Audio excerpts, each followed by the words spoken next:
Hi friends, நான் தான் உங்க ஜோஷியா வந்திருக்கேன். இன்னைக்கு நம்ம என்ன பார்க்க போகிறோம் தெரியுமா? சங்கீதத்தில் இருக்கிற முதல் அதிகாரத்தில் முதல் வசனம் தான் பார்க்க போகிறோம். பார்த்துடலாமா? துன்மார்க்கருடைய ஆலோசனையில் நடவாமலும் பாவிகளுடைய வழியில் நில்லாமலும் பரியாசக்காரர் உட்காரும் இடத்தில் உட்காராமலும். ஃப்ரெண்ட்ஸ், துன்மார்க்கர்னா யாரு? பாவிகள்னா யாரு? பரியாசக்காரர்னா யாரு? இவங்க 3 பேரும் யாருன்னு எனக்கு சுத்தமா தெரியல. உங்களுக்கு தெரியுமா? சரி, எனக்கும் தெரியல, உங்களுக்கும் தெரியல. எனக்கு ஒரு நல்ல நண்பன் இருக்கான். அவன் எனக்கு எப்பவுமே எந்த தெரியலனாலும் அழகா சொல்லி கொடுப்பான். நம்ம அவன்கிட்ட கேட்டு கத்துக்கலாமா? அவன் பேர் என்ன தெரியுமா? ஜாக். எனக்கு எப்படி ஜாக் நல்ல விஷயங்கள்லாம் கற்றுத்தராரோ, அதே போல உங்களுக்கும் கற்றுக் கொடுக்க அவரு ரெடியா இருக்காரு. நம்ம இப்போ ஜாக்கை கூப்பிடலாமா? ஜாக், ஜாக், ஜாக், நீங்க எங்க இருக்கீங்க? காணுமே உங்களை. ஜாக், தோ ஒளிஞ்சிருக்கீங்களா? வாங்க வாங்க வாங்க. ஜாக், எனக்கு பைபிள்ல ஒரு சில டவுட்டெல்லாம் இருக்கு. எனக்கும் இந்த வீடியோ பார்த்துட்டு இருக்க ஃப்ரெண்ட்ஸுக்கும் இந்த டவுட்டை நீ கிளியர் பண்ணுறியா? சரி சரி சரி, வரேன் இரு. உனக்கு என்ன டவுட் இப்போ? அதை நீ ஃபஸ்ட்டு சொல்லு, நான் கிளியர் பண்ணுறேன். ஜாக், எனக்கு துன்மார்க்கர்னா யாருன்னே தெரியல ஜாக். அது மட்டும் இல்லை, பாவினா யாரு, பரியாசக்காரர்னா யாருன்னே சுத்தமா தெரியல ஜாக். இதை நீ எனக்கு விளக்கமா சொல்றியா? நிச்சயமா நான் சொல்றேன். துன்மார்க்கர் அப்படின்னா நீ நினைக்கிற மாதிரி நான் நினைக்கிற மாதிரி அல்ல. துன்மார்க்கர்னா கெட்ட காரியத்தை செய்வாங்களாம். கெட்ட காரியம்னா என்ன?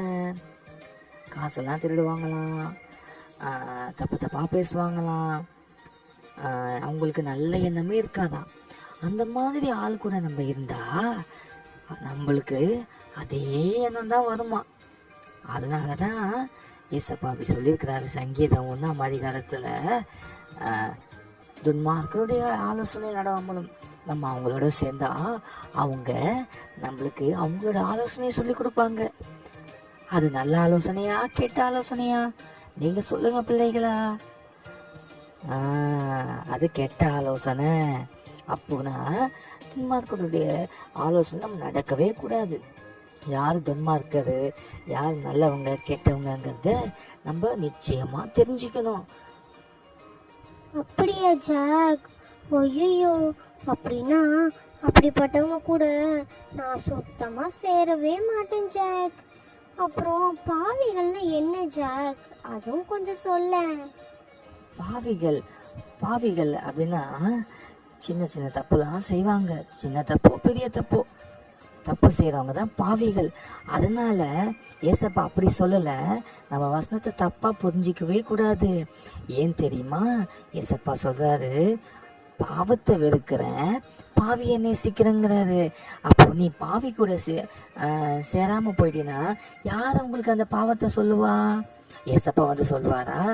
அதுக்கு தானே ஏசப்பா என்ன ஏற்படுத்தியிருக்கிறாரு. நீ பாவியை வெறுக்க கூடாது, சரியா? அவங்களுக்குள்ள இருக்கிற பாவத்தை தான் வெறுக்கணும். அதனாலதான் ஏசப்பா சொல்றாரு, பாவிகளுடைய வழியில் இல்லாம தான் சொல்லியிருக்கிறாரு, தவிர பாவி கூட சேரக்கூடாதுன்னு சொல்ல. அவங்களோட வழியில நீ கத்துக்க கூடாது. பாவம் செய்யறவங்களோட வழிய நீ கத்துக்கவே கூடாது. புரியுதா? அதுதான் அதுக்கான மீனிங்கு.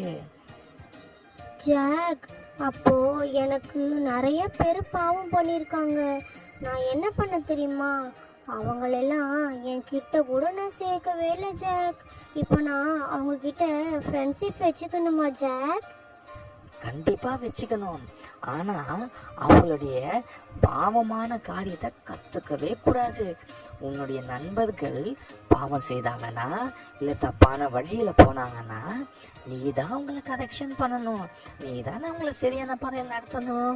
நாளைக்கு ஏசப்பா உன்கிட்ட கேட்பாரு, உன் ஃப்ரெண்டு தப்பான வழியில போகும்போது நீ ஏன் அவனை விட்டன்னு சொல்லி கேட்பாரு. அப்ப நீ என்ன சொல்லுவ ஏசப்பா கிட்ட? உடனே இந்த வசனத்தை சொல்லக்கூடாது. வசனத்தில் தெளிவா படிக்கணும், சரியா? பாவிகளோட வழியில நில்லாமல் தான் போடுறதுக்கே தவிர பாவி கூட சேரக்கூடாதுன்னு சொல்ல. ஏன் தெரியுமா? ஏசப்பா உனக்காகவும் எனக்காகவும் உன் பாவத்துக்காகவும் என் பாவத்துக்காக தான் மறிச்சாரு. அப்படி இருக்கும் போது நீ பாவிகளை நேசிக்கணும். பாவிகள் கூட சேரக்கூடாது அப்படின்னு இல்லை, பாவிகளை நேசிக்கணும், சரியா? கண்டிப்பா ஜாக். என்னை விட்டு போன எல்லா ஃப்ரெண்ட்ஸையும் நான் மறுபடியும் என் பக்கமாக கூட்டிகிட்டு வந்து நான் அவங்கள கெட்ட வழியில் போக விடாமல் நீ சொல்லி கொடுத்த மாதிரி நல்ல வழியில் கொண்டு வந்து ஏசப்பா பற்றி சொல்லி கொடுக்குறேன் ஜாக். ஜாக் ஜாக் இன்னும் ஒன்றே ஒன்று இருக்குது. பரியாசக்காரர்னா எனக்கு சுத்தமாக விளங்கவே இல்லை ஜாக். அதை பற்றி எனக்கு கொஞ்சம் புரியுற மாதிரி தெளிவா சொல்றியா ஜாக்? பரியாசக்காரர்னா என்ன தெரியுமா?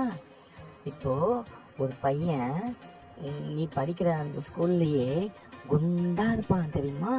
அவனை பார்த்து நம்ம கிண்டல் பண்ணக்கூடாது. ஏன்னா அதுதான் பரியாசம் அப்படின்னு சொல்றாங்க. ஏன் தெரியுமா கிண்டல் பண்ணக்கூடாது?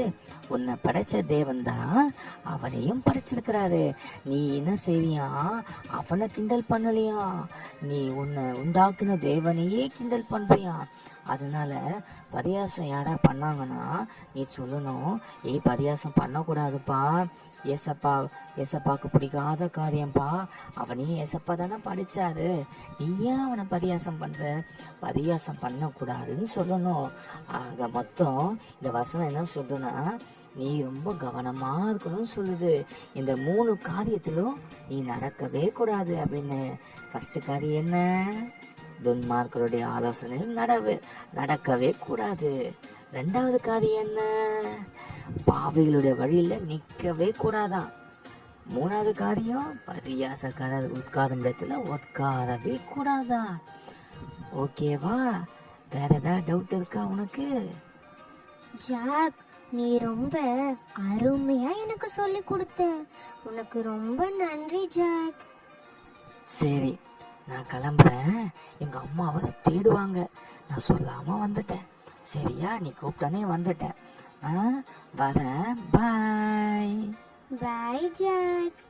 ஃப்ரெண்ட்ஸ், எனக்கு ரொம்ப தெளிவா புரிஞ்சுது. உங்களுக்கும் புரிஞ்சிருக்குன்னு நான் நம்புறேன் ஃப்ரெண்ட்ஸ். நீங்களும் என்ன போல ஒரு நல்ல நண்பன் ஜாக்க போல இன்னைக்கு நீங்க கண்டுபிடிச்சு உங்க கூட வச்சுக்கோங்க. அப்பதான் நீங்க எப்பெல்லாம் தவறுறீங்களோ எனக்கு சொல்லி கொடுக்குற ஜாக் மாதிரி உங்களுக்கும் அந்த நண்பன் ரொம்ப அழகா தெளிவா புரிய வைப்பாங்க. இந்த வீடியோ உங்களுக்கு பிடிச்சிருந்துச்சுன்னா லைக் பண்ணுங்க, ஷேர் பண்ணுங்க, கமெண்ட் பண்ணுங்க அண்ட் சப்ஸ்கிரைப் பண்ணுங்க. பாய்.